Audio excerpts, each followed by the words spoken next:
नमस्ते प्रणाम। भोजपुरिया खबर देखे वाला के गोड़ छू के गोड़ लागत हनी।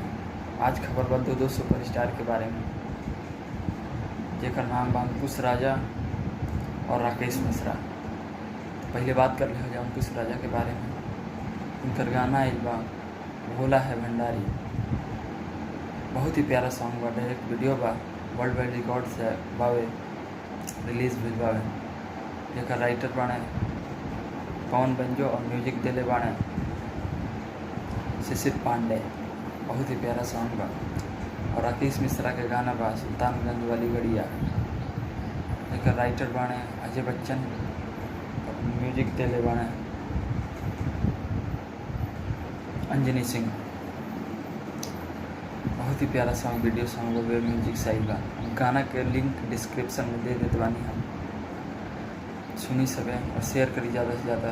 और हमारा चैनल के सब्सक्राइब करी ताकि एक से बढ़ के एक खबर लेके आई, चाहे कौन सुपरस्टार के बारे में हो, मूवी के बारे में हो, चाहे गाना के बारे में हो। जय हिंद, जय भोजपुर।